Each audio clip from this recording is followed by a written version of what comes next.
in young players? Think, for example, Joga Bonito, it's an academy where I'm coaching there as well. And So you're also a coach now? yeah, So we can send our kids to you? definitely, I was yeah, about it. But yeah, I started working with them now. But it's one of the academies where I strongly believe that they can give kids opportunities and where like they have a lot of connections where like they connection in Europe, Portugal, and I know like I'm very very close with the director of the academy. He's my best friend. We went to school together and stuff, and his dad is the main agent in Portugal as well, but he lives there. So he works with great agents as well in Europe and clubs where kids can have opportunity of that. But I think Joga Bonito is one of a good opportunity for kids to go express themselves, and it gives them a pathway where it's like they can be in an NPL system as well. But I'm not sure about other academies or that, but I think kids should get opportunity where they don't have to pay to play and they just need a chance. Coaches just needs to give these little kids a chance instead of just asking them for funds, because in Europe it's not like that. And I went to Europe at the age of 12. We did a tour there where we versed other academies and stuff like Everton, Manchester United, these great players like Greenwood, and that we versed them. Greenwood, Gomez, we played against all of them. Yeah. Where like after that we were talking with other players, asking them what it's like and stuff. Just an experience that also I won't forget. One of the coaches were like, they don't ask kids for money to play. If a kid is good enough, they are going to bring them in the academy system and they are going to guide them. I think in Australia we need to do more of that. I think that's the difference that I also spot when I came here. I found out that from the people I was living with, their kid was playing soccer, but the dad would always say I have to pay the coach. Like he was paying like $2,000 plus all the time. It's hard because some kids are really good, and it's sad sometimes I see it. That's why one of the reasons I try to with jog I'm working with, I'm trying to get more African kids. Like I spoke to Vandy, I'm like, do you know any African kids that wants to play, like just come around to show their talent? And he said he will look around and stuff, but it's hard where like sometimes maybe the parents can't afford it. And with me, like I was fortunate enough where it's like my best friend the coach at Rangers, so it was kind of easy because my parents couldn't afford it as well. So like seeing that and growing up with other kids as well, they were as talented as me and they couldn't get a chance because of funds, and you paid during that time it was 3-4 grand a year to play, and some parents can't afford $8,000 within 2 years and stuff because they have other stuff going on in their life. So I think kids should literally they should be given a chance to play instead of just focusing on who can afford it, who can't. Yeah, I think that's why they're missing on talents as well. Because there are a lot of talents in this country, but people find it difficult. So that should be my next question about what challenges do young players face when trying to break into the professional Australian league system. You've mentioned finance, which is very important because parents cannot afford it sometimes. But what other challenges do you think is hindering the progress of young players? I'll be honest, like some challenges is connections where like maybe some kids are better than other kids, but they have that connections where like maybe their parents know someone or the coach or someone in the club or whatever.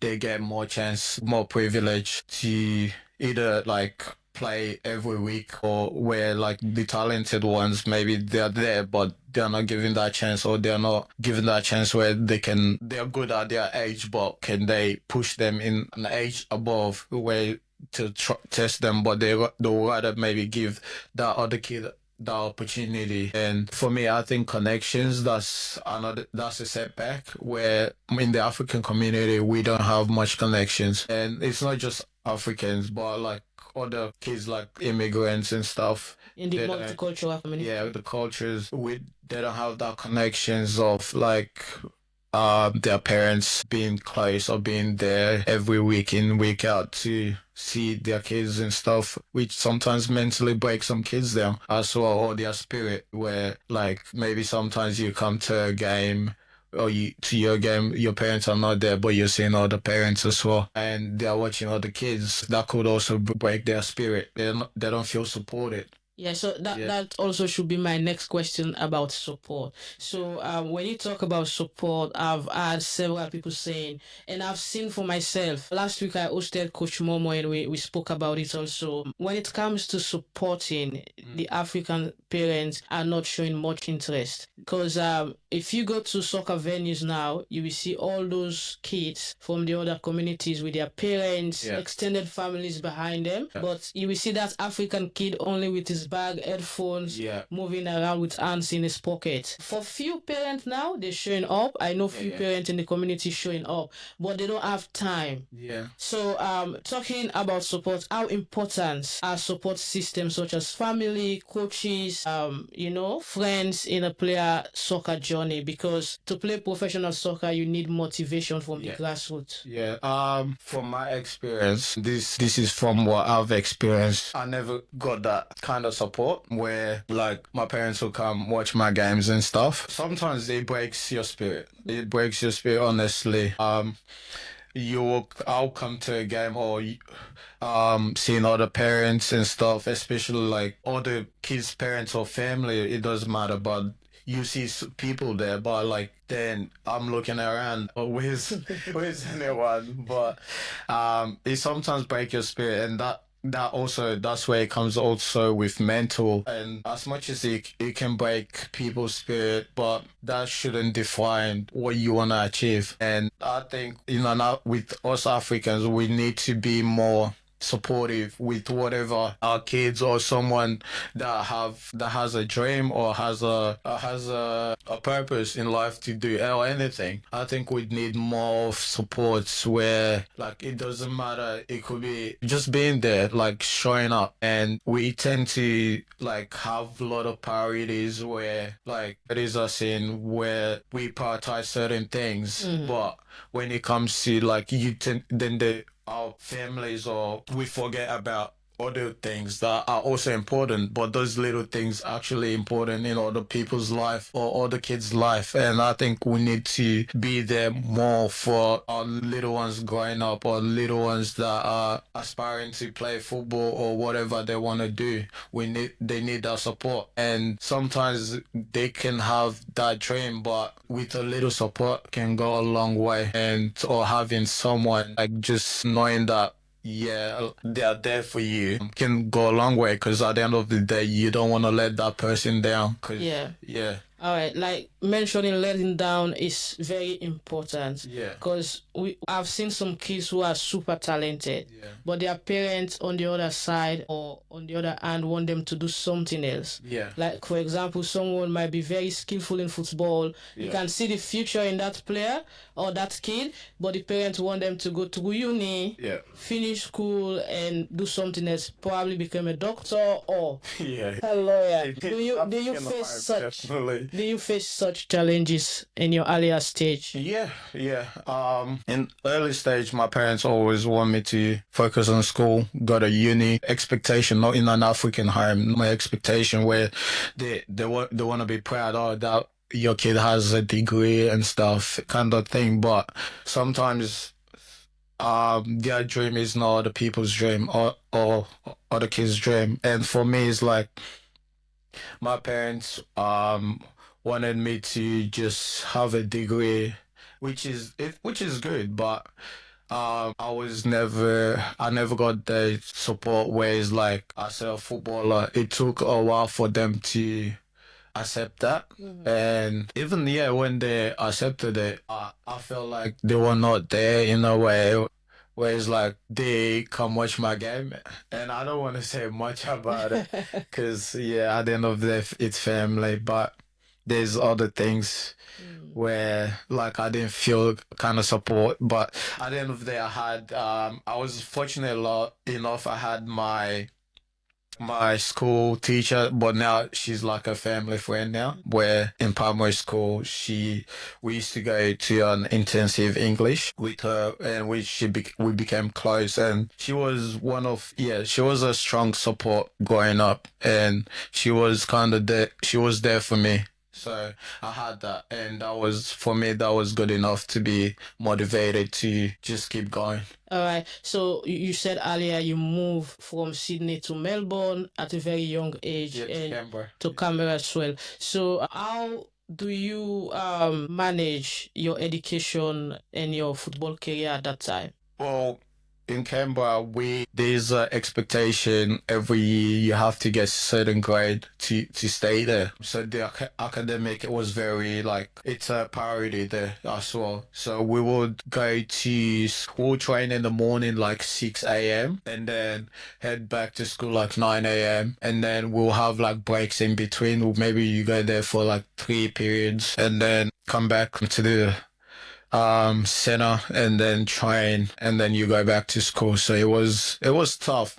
It was tough trying to balance, especially after training. You're tired and you're trying to focus at school as well and do well, get certain grades so you can stay there, not just you're there for the year and come back home. So Okay. So that helped a lot to okay. to keep up with my grades and to focus at school. All right. Before I ask you about your position, because I've seen you played in various positions. Yeah. You've played in the wing, you've played midfield, you've played like a support striker as well. Yeah. But someone is sending a message through WhatsApp and the person say John is a super intelligent player. I've watched him for 3 seasons in the African Cup tournament in Sydney, and to be honest, he's the life breath towards Cape Verde. He is the man behind their victories. Trust me. Everybody's mentioning Hassan as a scorer, but I'm sure and believe for me, John is the hero. This is coming from someone said his name is James from Blacktown, and also from WhatsApp. We've not got enough messages on Facebook. I think people are diverting to WhatsApp. Could you please tell us what are your aims for the future? Because I think you are a super talented player. You need to continue to play your game. Soccer can be very challenging, but you don't know when your luck will be open to international career. Keep going, my brother, from Abdullah. Do you want to react to those? Yeah. Thanks for the kind words first, but for me, I've always seen football as a way of expressing myself, and I used to be a quiet kid. Football gave me that sense of belonging where I I felt like I had a purpose, not just on the field, but also off the field. It doesn't matter coming to the first comment James. yeah, from James. Yeah, we have a lot of great players like you can see, but yeah, like it doesn't matter for me. It's just in a way, wherever I play or whichever team, I always put a team first. And we have a lot of young boys coming up as well. So with our experience and guys of Hassan as well, with his experience, we try to help the boys. And like if everyone is lifting each other and helping each other, you're going to build a great team from just the little advice, little help and stuff.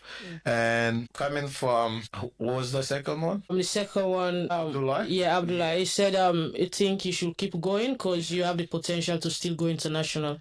Yeah, definitely. I still have a dream that I think I haven't finished that dream. I'm still going, I'm still motivated, and I believe football gives you what you put in. But I'm a person, I don't speak much about other things. If you guys know, I just, yeah, personal stuff rather than, but yeah, I'm still going. I'm still motivated. I'm still playing. It doesn't matter where I'm playing because I believe in it takes one person to have that belief in you, and Yeah. So I'm still going. Alright. That's John is still going, so he's still there, and I believe because I've watched him play, he still have the juice. So Lance P, winner afternoon or good afternoon or good morning. This is Emmanuel Boya. Thanks for having such a talent in today's program. Big respect for his soccer journey. Nice podcast, fantastic job. Thank you, Coach Ibi. Soon I will get you in the studio. Dear John, what will be your advice towards the SAP system? And Ibi again said, biggest challenge I feel is that parents knowing the process of investing and the pathway to professional football.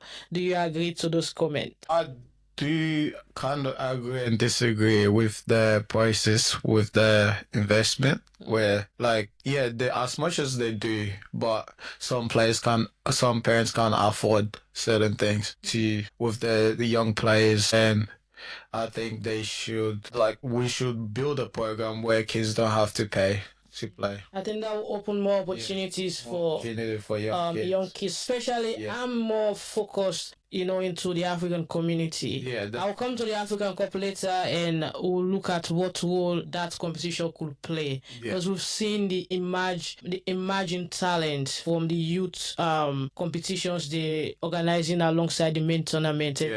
So, but now we're going to the African Cup. But before that, what position did you start with? And because I've seen you played, sometimes I'll see you left flank before I would just see you in the middle. Yeah. Well, my main position is striker. I'm actually a striker, but we brought him. You have to put the team first, then yourself, and from that we worked hard. We know like to win the African Cup, you have to be fit. And you have to be disciplined, and you can see it with South Sudan why they went back to back, because they are disciplined, they are fit.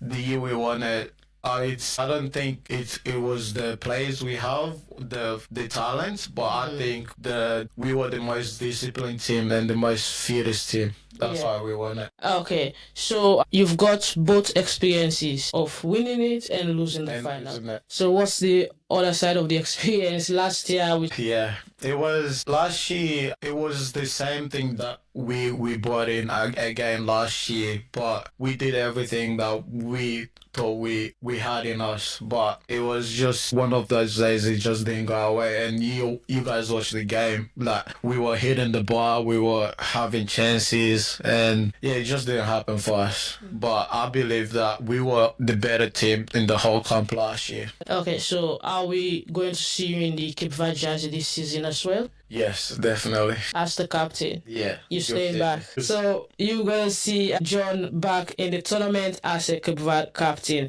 All right, so John, as we rounding up now, what would be your advice to aspiring players, young African players? I know I'm with the same sentiment that there should be opportunities for young players to play and learn the game free of charge without pain. That will bring out more talent.